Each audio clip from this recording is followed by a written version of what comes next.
Hai, saya Marta Suherman. Hari ini kembali ke sesi Q&A dan saya akan memilih satu buah email untuk dibahas.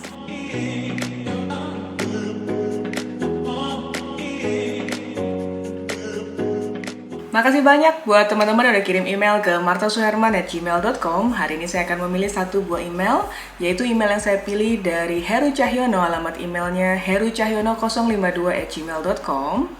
Halo Mbak Marta, salam hangat. Perkenalkan, nama saya Heru dari Madiun, Jawa Timur. Saya sangat menyukai landscape fotografi. Gadget yang saya gunakan hanya smartphone. Saya pernah ikut member Hapetografi dan Geo Nusantara. Saya mempunyai hasil jepret dari sebuah air terjun, yaitu air terjun Jumong di daerah Karanganyar, Jawa Tengah. Mohon dikoreksi kekurangan dari foto tersebut dan bagaimana caranya agar mendapatkan detail daun yang tidak hilang. Berhubung saya tidak mempunyai filter, saya menggunakan aplikasi pihak ketiga yaitu Snellcam untuk mendapatkan smooth airnya. Dan untuk coloring saya menggunakan Lightroom. Mohon maaf sebesar-besarnya karena beberapa bulan ini tidak mengikuti channel YouTube Mbak Marta. Dan di sini dilampirkan dua buah foto. Foto yang pertama dan foto yang kedua.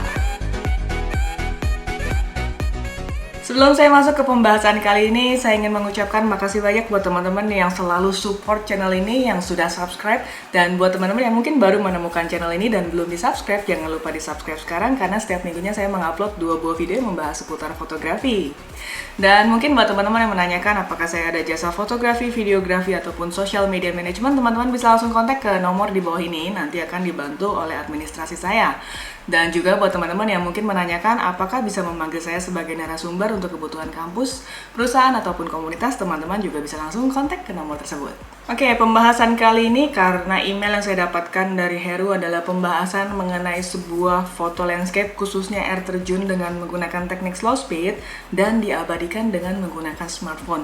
Jadi saya akan coba share dengan teman-teman sekalian bagaimana sih caranya memotret air terjun hanya dengan menggunakan smartphone.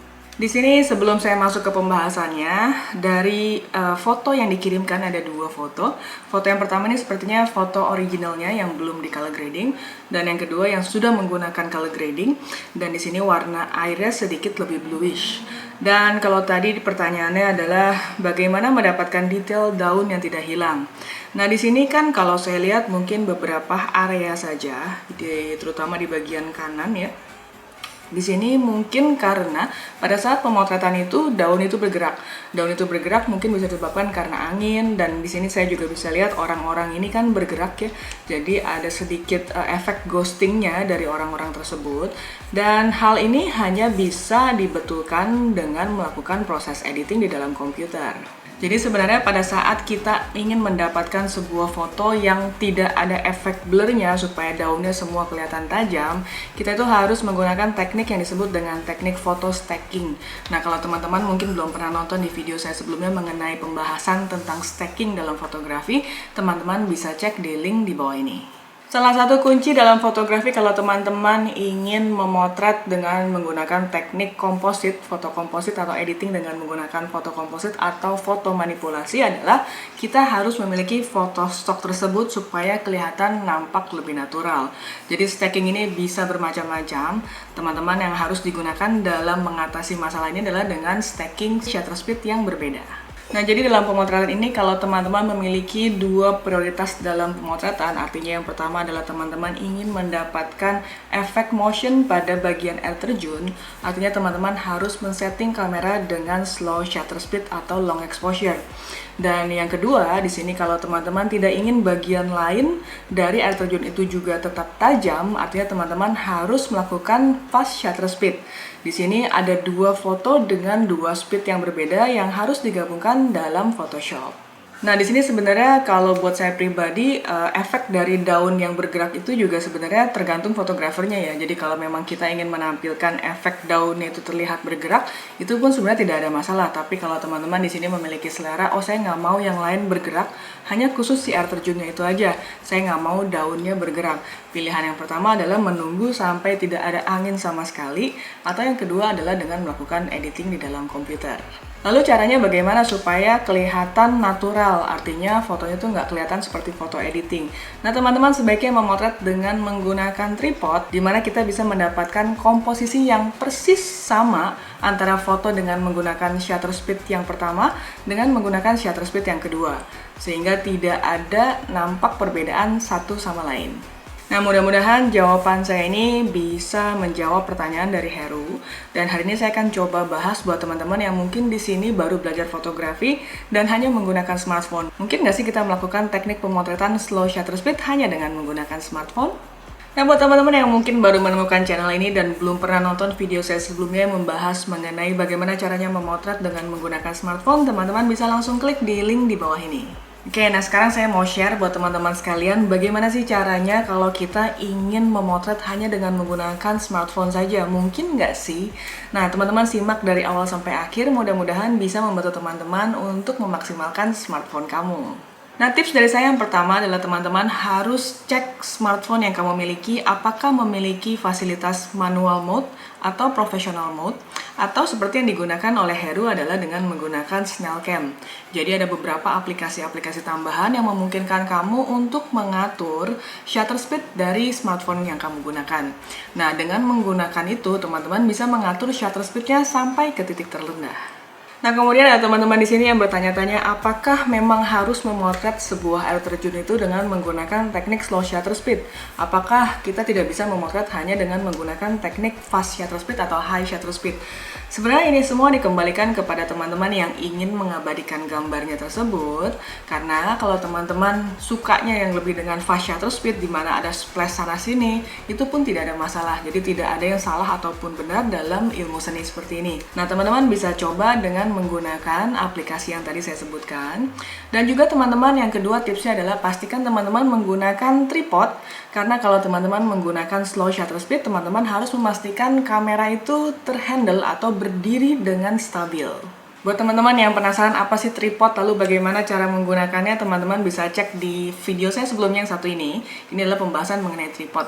Tapi buat teman-teman yang mungkin menggunakan tripod hanya untuk smartphone, teman-teman bisa menggunakan beberapa macam, yaitu ada beberapa yang mobile tripod yang kecil-kecil, yang kakinya lebih pendek.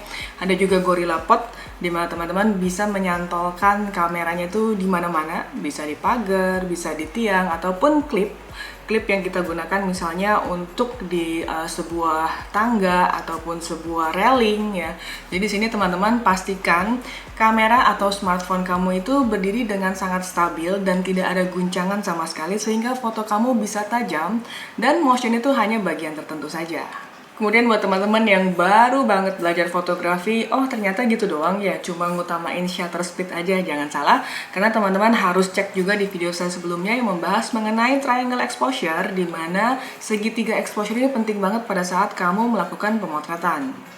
Dan kemudian video saya berikutnya yang wajib kamu tonton adalah mengenai komposisi, karena dalam sebuah fotografi, komposisi itu sangat menentukan hasil akhir dari foto yang kamu ciptakan. Nah, tips berikutnya buat teman-teman yang mungkin punya budget lebih, nah teman-teman bisa investasikan untuk membeli filter khusus untuk smartphone kamu.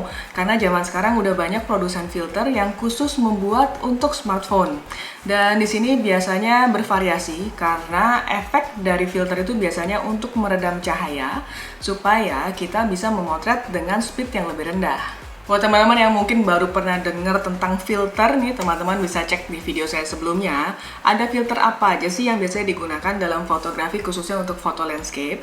Dan yang tadi saya bilang untuk meredam cahaya biasanya itu adalah filter yang disebut dengan filter ND.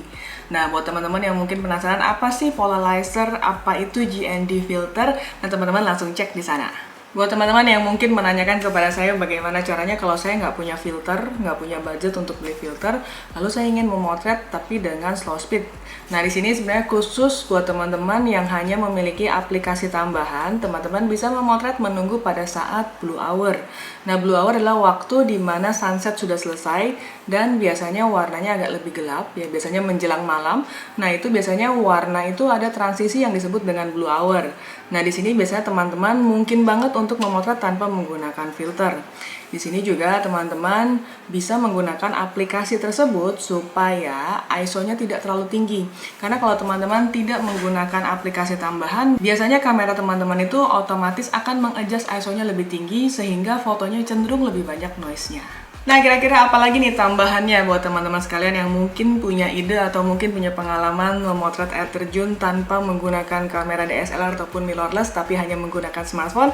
Coba di-share di kolom komentar di bawah ini. Dan juga buat teman-teman yang mungkin ada pertanyaan, teman-teman bisa langsung email ke martasuherman@gmail.com. Siapa tahu di video saya berikutnya email kamu yang saya bahas. So, thank you for watching. Jangan lupa like, comment, subscribe, dan juga share. See you in the next video. Bye!